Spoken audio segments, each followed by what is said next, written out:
My twin sister stole my fiancé and married him on our wedding day. A year later, his mom called me sobbing with a shocking confession. My life hasn't been easy, and this past year has honestly been one of the hardest. I've gone through things I never imagined I'd face, and for the most part, I had to get through it on my own.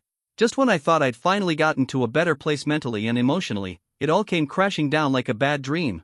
Now I'm stuck, not knowing what to do next. I'm 27, and for as long as I can remember, my relationship with my family has always been a little off. I have a twin sister, Talia, and somehow, right from the start, she ended up being the golden child. I still don't understand how that kind of favoritism happens between twins, especially when we were practically the same person growing up. We liked the same things, we both did well in school. On the surface, we were mirror images of each other.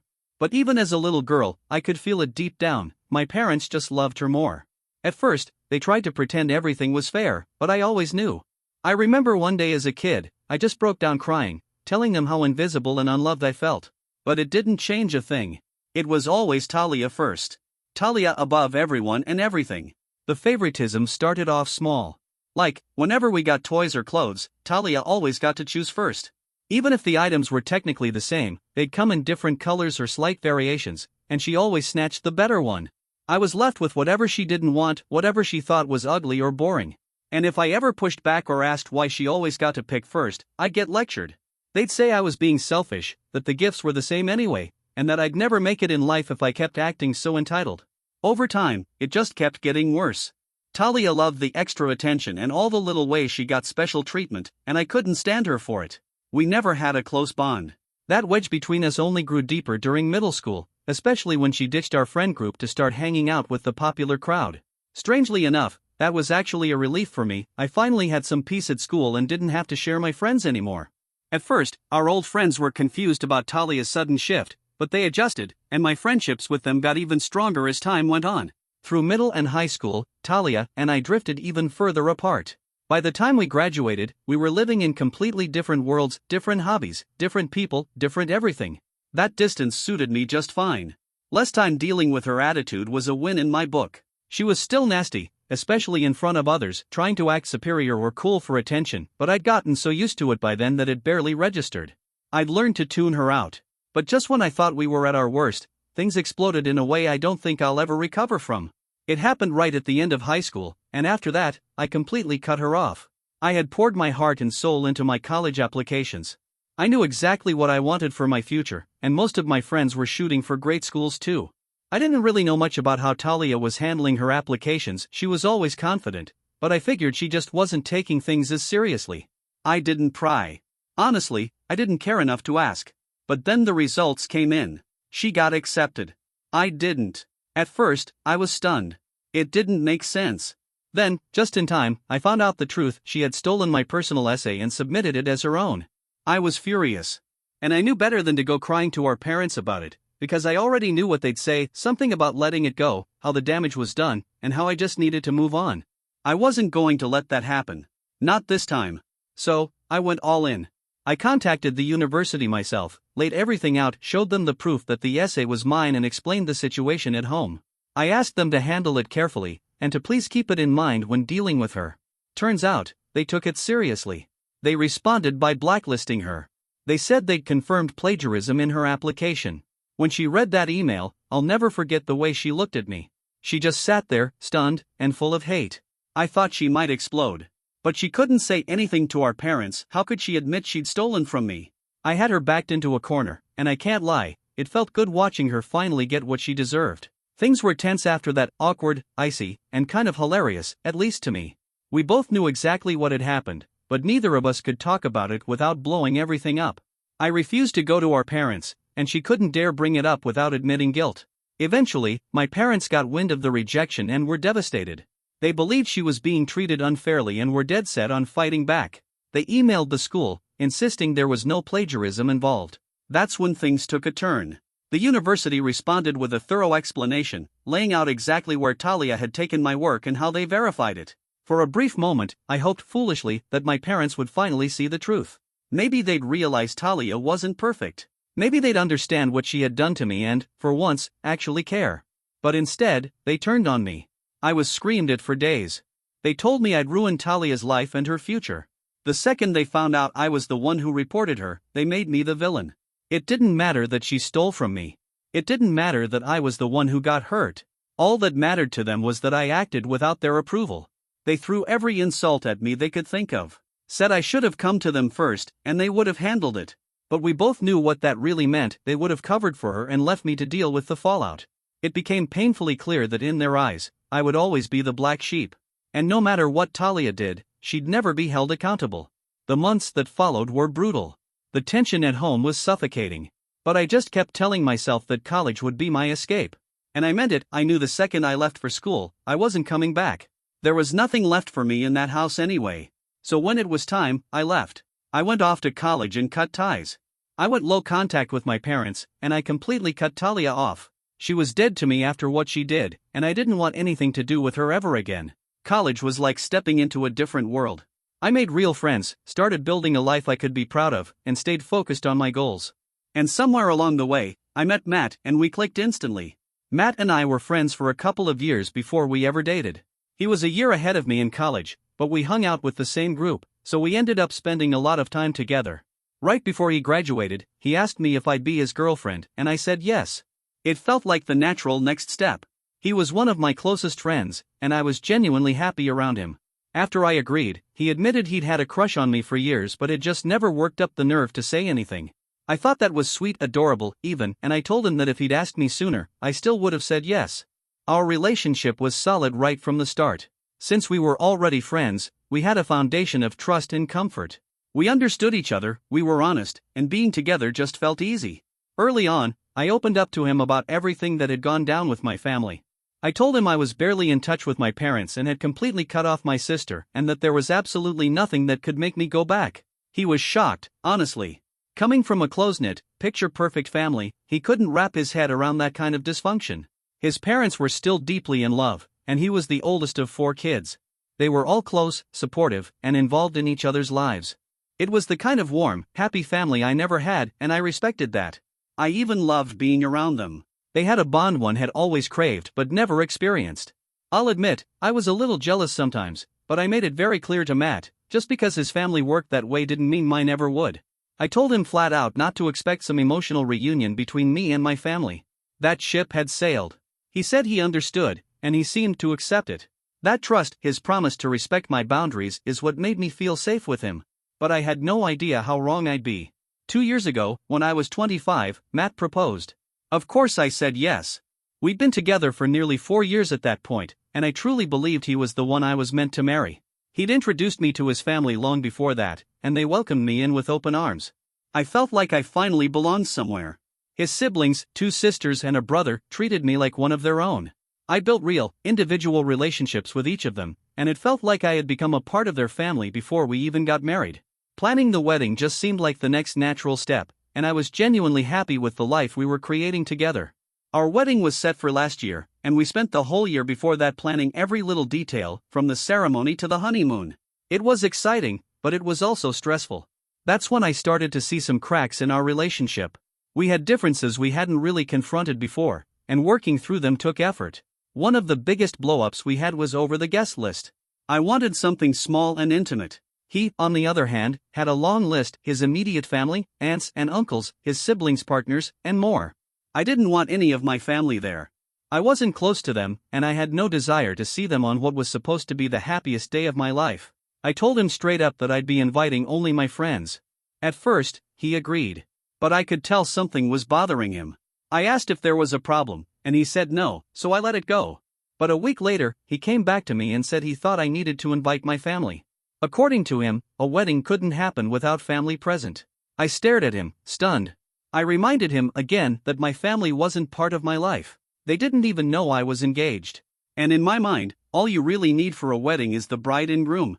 I didn't see why this was such a big deal. But he wouldn't drop it. He insisted that whatever had happened between us in the past could be set aside for just one day. He claimed he wasn't asking me to forgive or reconnect, just to invite them. I told him that inviting them would look like I was trying to patch things up, and that was absolutely not something I wanted to do. Looking back now, I should have walked away right then. That should have been the moment I realized he never truly understood what I'd been through, no matter how much I tried to explain. But I was still in love with him.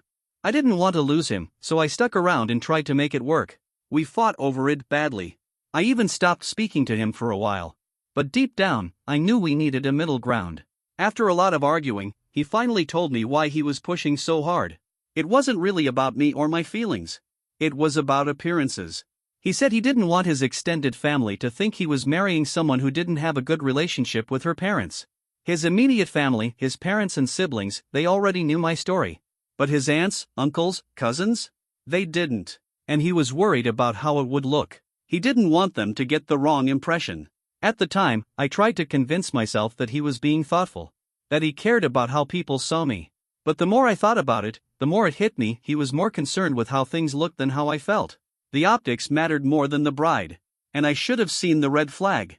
I didn't. And I ended up paying for that mistake. Eventually, I gave in, sort of. I told him I would call my parents and invite them. But that was the absolute limit. I made it very clear that no one else from my family would be included. Not Talia. Especially not her. There'd be no speeches, no father-daughter dance, nothing like that. They would be guests, and nothing more. He agreed. Probably because he didn't have a choice at that point. I also made sure he understood something else. He wasn't to contact anyone on my side. I would be the one to reach out, and I'd do it only when I was ready. I knew that if I told them too early, they'd use the time to manipulate things and somehow drag Talia into the picture. And I couldn't stomach the idea of her showing up on my wedding day. Honestly, part of me hoped that if I told them late enough, they wouldn't be able to make it at all. That way, I could say I tried, but still get the outcome I wanted. I think Matt suspected what I was doing. If he did, he never said anything. So we left it at that. Eventually, I picked up the phone and told Mom and Dad about the wedding just 6 weeks before the big day. When I finally called my parents to tell them about the wedding, they didn't even hesitate. They said, "Of course, we'll all be there to support you on your big day." That was all I needed to hear to know they hadn't listened to a single word I'd said. I cut them off right then and there. I told them, very clearly, that only they were invited, just the two of them. Under no circumstances was Talia allowed to come. If they tried to be slick and showed up with her anyway, I would walk them out myself. They tried pushing back, said it was the perfect chance for a family reunion. They told me I was being childish, that I'd already had my revenge and should let things go. But I wasn't having it. I told them flat out this was the only contact they'd get from me before the wedding. They knew the time and the place. If they chose to come, fine. But if they tried anything funny, I wouldn't hesitate to act. Then I hung up. I thought I'd made myself crystal clear. I truly believed that warning would be enough to keep them in line. But wow, was I wrong. I should have known better. Of course Talia was going to show up and cause trouble, and boy, she did. But the chaos she brought was on a scale I never imagined. A week before the wedding, my parents flew in and checked into a hotel. They called to say they'd arrived early and wanted to see me, said they had something special to give me and asked if Matt and I could come by. I was hesitant, obviously. The last thing I wanted was to dredge up old pain right before my wedding. But Matt said we should go, and that he'd come with me. He promised that if anything felt off, we'd walk out together. That made me feel a little better, so I agreed. We got there, and big surprise, Talia was sitting there waiting for us. I froze. My parents had lied. This was no gift, it was a trap. They wanted some heart-to-heart, some emotional reconciliation moment like we were in a TV drama. The moment I laid eyes on her, I wanted to run. But I just sat there, frozen in place. Matt took a seat, and they all started talking. I don't even remember what was said, it was just a blur of fake concern and guilt-tripping. I completely checked out. All I could see was the betrayal. Eventually, I snapped out of it, grabbed Matt by the arm, and said we were leaving. He hesitated, said maybe we should hear them out, but I told him I was done and walked out. I checked into a hotel by myself that night and sent Matt a text saying I'd talk when I felt ready. Then I shut off my phone. I think I drank an entire bottle of wine alone that night. I woke up the next morning with a splitting headache and finally turned my phone back on. I expected at least a couple of texts, but nothing. Not a single message from Matt. And that was very unlike him, he was never one to give space during an argument. He always wanted to resolve things right away. I waited the whole day, hoping he'd reach out. Still nothing. That night, I called him and it went straight to voicemail. Just like that, he'd ghosted me. 1 week before our wedding. I still can't bring myself to relive the full hell that followed over those 7 days. But I knew it was over.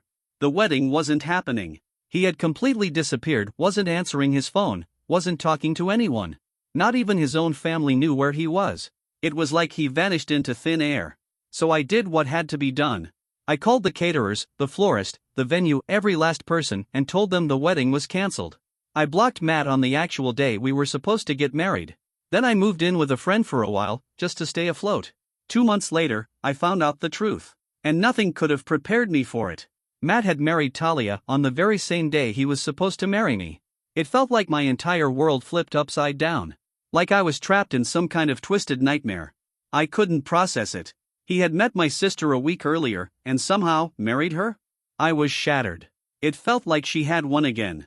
And just like every other time in my life, there was nothing I could do about it. That was one of the darkest points I've ever lived through. I had to rebuild my entire emotional foundation from scratch. And every day, I fought the urge to stalk them online, to see what they were doing, to feed the pain. But I resisted. And then, just as I was beginning to heal, Matt's mom, Nancy, called me. She wanted to meet. I didn't want to. I wanted to leave all of this in the past where it belonged. But she was crying, begging to see me just once. Said it would bring her peace. And for a moment, I didn't know what to do. Update 1. I read through your comments and decided to meet her. And honestly, it was both heartbreaking and oddly therapeutic.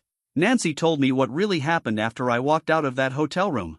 Apparently, after I left, my parents and Talia spun some fake story about why I went no contact, making themselves the victims. And Matt believed them. Every word. That's why he didn't reach out. He was so emotionally wrecked that he couldn't think straight. Then, when I cancelled the wedding vendors, he took that as proof that I had abandoned him and he believed their lies even more. In his panic, he turned to my parents for guidance. And guess what their bright idea was? That he marry Talia instead. Just to save face.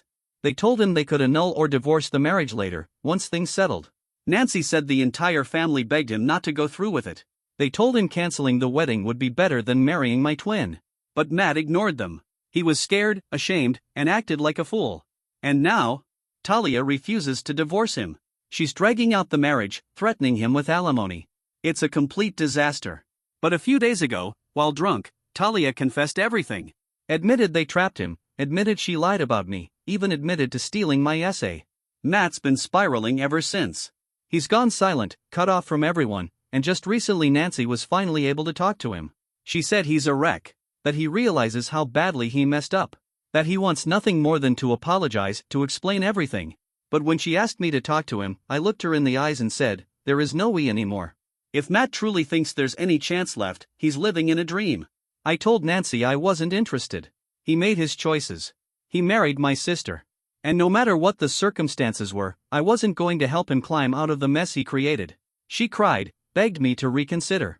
But I stood my ground. I told her this chapter of my life was closed, and I had no intention of reopening it. She's texted a few times since. I haven't replied. Final update. I've been a mess lately, so I'm sorry for the delay in writing this. But this will be my last update. Nothing dramatic happened, no surprises, no shocking twist. I decided not to meet Matt. I told Nancy I was done. I said I was sorry for what happened, but Matt made his bed. He chose his pride over me. He believes people who had hurt me my whole life. And when I needed him most, he vanished. When I was at my lowest, I had no one. No family, no partner, no one checking in on me. Meanwhile, Matt still had his family. He had people. And he still chose to marry my sister to avoid embarrassment. I told Nancy all that and then blocked her. I didn't want more guilt trips. Maybe it makes me sound cruel, but I see it as karma. He gets to know what it's like to be left in the dark, alone, trying to pick up the pieces. I hope they both leave me alone.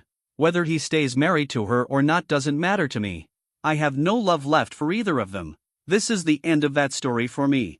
And strangely, knowing how much it's eating him alive brings me a sense of peace. He destroyed everything we had to avoid a few whispers behind his back. That's the price of cowardice, I guess.